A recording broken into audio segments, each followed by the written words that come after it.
Welcome back into WCTV Senior Spotlights, the final Senior Spotlight of the 2022 fall semester. I'm joined by Joel Zellem here on the panel, probably a familiar face for those that watch WCTV, usually sports. Today, talk about your time in the communication department. So as a student athlete, Joel, what was it like balancing your career with the football team and also being able to keep up with classes and help out here in the communication department? It's always busy. Whether you're a student athlete that's not in the department or you're just a student in the department, there's always something to do, whether it's going to a lift or helping out with the production. There's a lot to do. And it keeps you busy, it keeps you out of trouble, and it keeps you focused. It gives you almost like a template or a foundation to help organize your time management.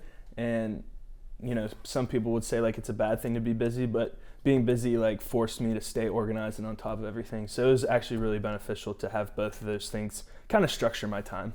So I'm going to try to keep this focus on your time here in the communication department, but I have to talk about it. Just named All-Region. You've had a stellar senior year here at Waynesburg. Talk a little bit about what it means to have had such a big season and then get nominated as All-Region.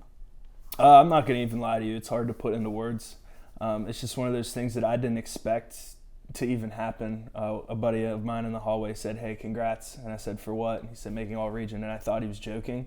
I was just thought he was messing with me, pulling a joke. But, I went on the Waynesburg site and saw that it was real, and it felt good. And, you don't ever go into a game thinking, "Hey, I want to make these plays to get the honorable mention or whatever." But to see it at the end of what it is, it's just a cap of something that was really good and really fun to be a part of. So we talked about how you got here, doing football, being academically inclined here in the communication department. Talk a little bit about getting to Waynesburg, the application process, obviously playing football. Was that a big factor, or did it really come down to the academic side of things? Well, being an 18-year-old kid, your first thought is "Hey, I want to go to the league." So, originally I didn't want to go to D3 school. My junior year, I had an offer from Robert Morris, and I was talking with Slippery Rock and Youngstown State. And then I blew out my knee, and I actually got letters from all of them saying, "Hey," Robert Morris said, "Hey, we're taking away your scholarship," in lack of a better word. And I played my senior year injured, so those didn't ever come back in. Nobody wants to give a scholarship to a kid that runs funny in a knee brace, if we're being honest. But, it was between Waynesburg and Grove City.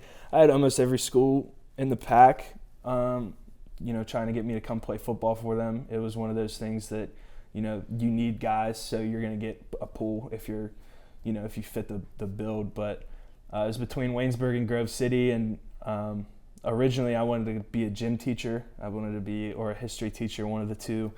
And Waynesburg's education program, seemed to be, to me at least, a little bit better than Grove City's.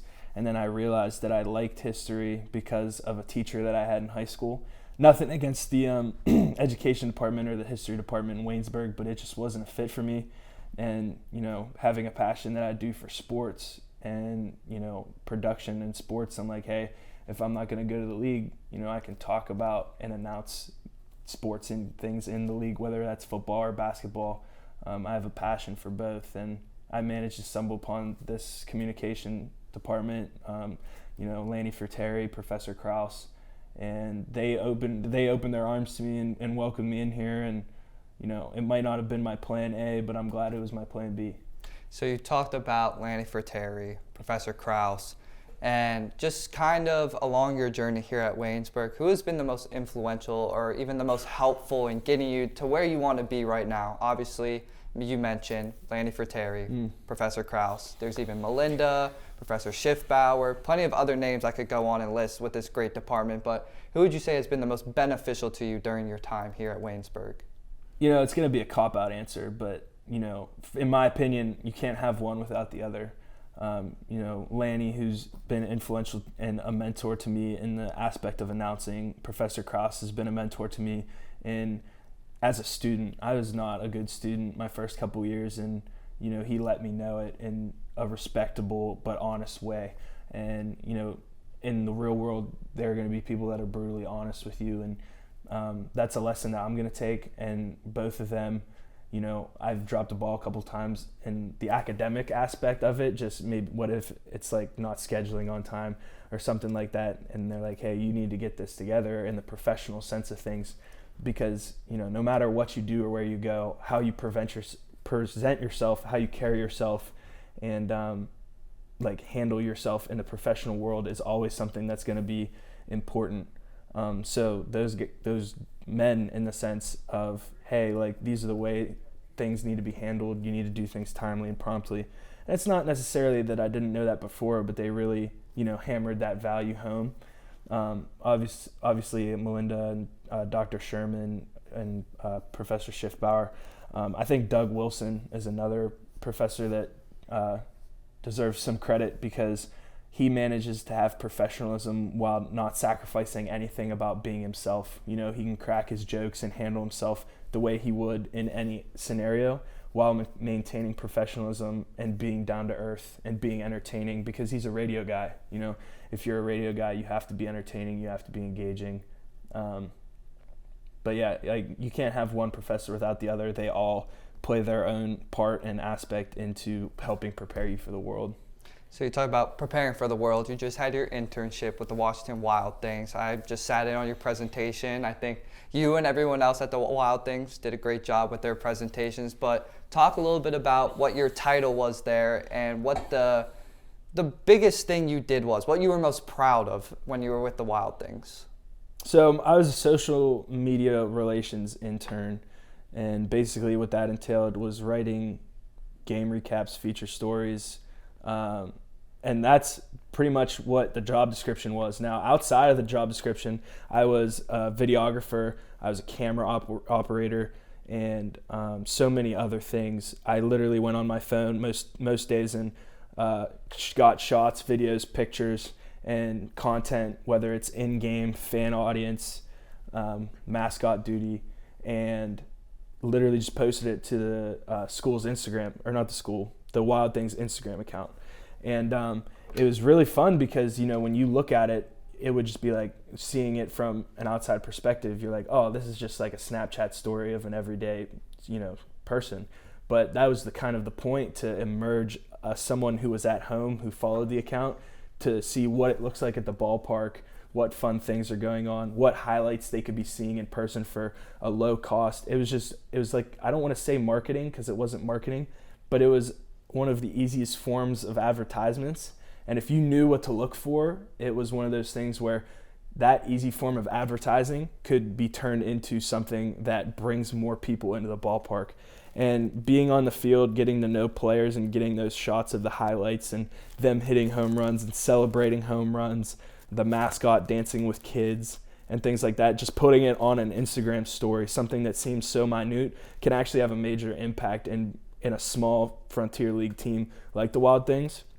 So being able to see my impact in that sense was a lot of fun, because I was just taking videos and pictures on my phone, but I was actually making a big impact. So that was a lot of fun. And probably have to say the biggest thing that I did was the Instagram story. So you got a ton of life advice from Waynesburg, from your internship with the Wild Things. What is one piece of advice that kind of sticks out to you more than others? Something that you have implemented and plan to continue to implement in everything that you do? It's funny that you asked that, because it would be from Professor Krause and a football coach, Coach Coleman. Both said this to me, and not because that I needed to hear it, but just because it's a principle in life to take with you.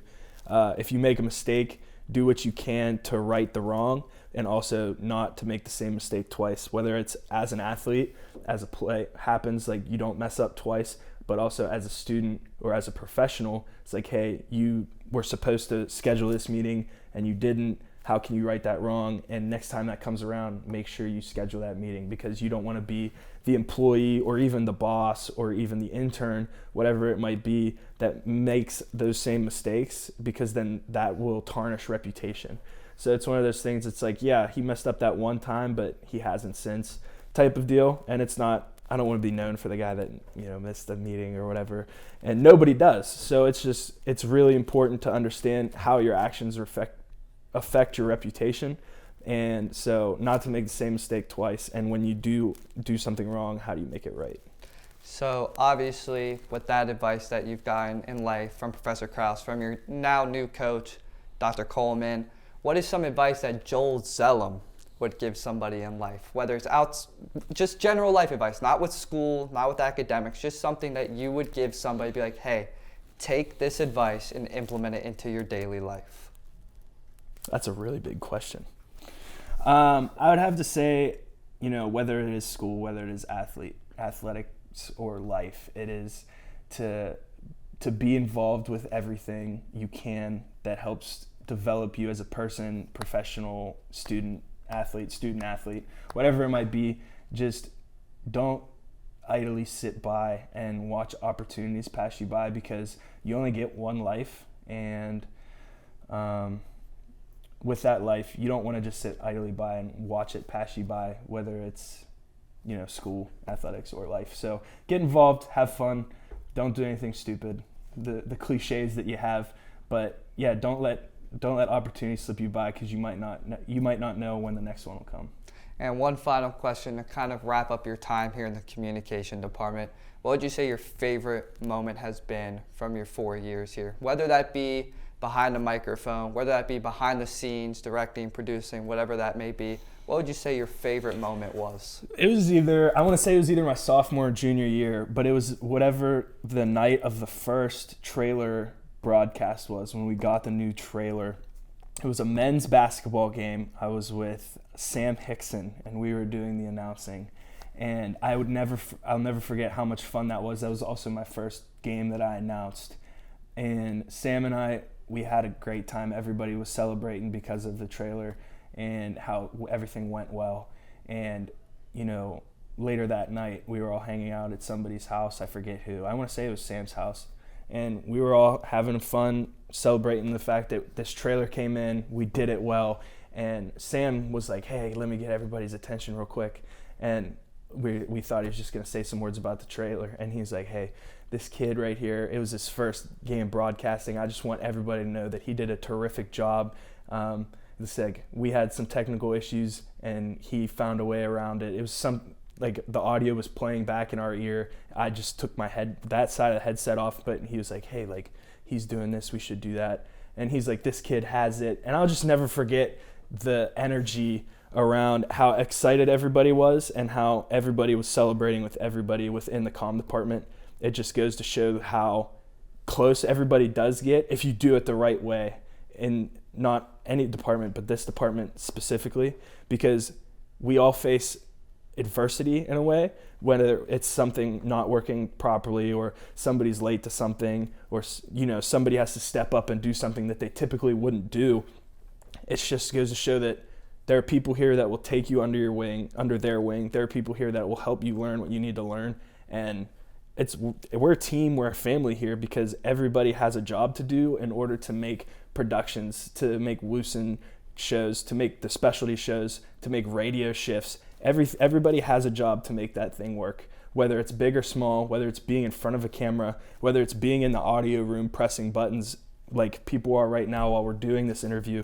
Everybody has a job. And Tim and audio is doing a great job. You're doing a great job doing this interview. I'm being interviewed. Everybody has a part. That's a team. So I'm not just on the football team, I'm on the comm team as well. And everybody is a great teammate, and that's what really makes Waynesburg communication special. Well, Joel, thank you very much for sitting down, doing the senior spotlight with me. As you mentioned, comm department is a huge family, more than just being friends. And this is the final senior spotlight for our fall 2022 graduates. Thank you for watching the series, and stay tuned for the rest of the content right here on WCTV.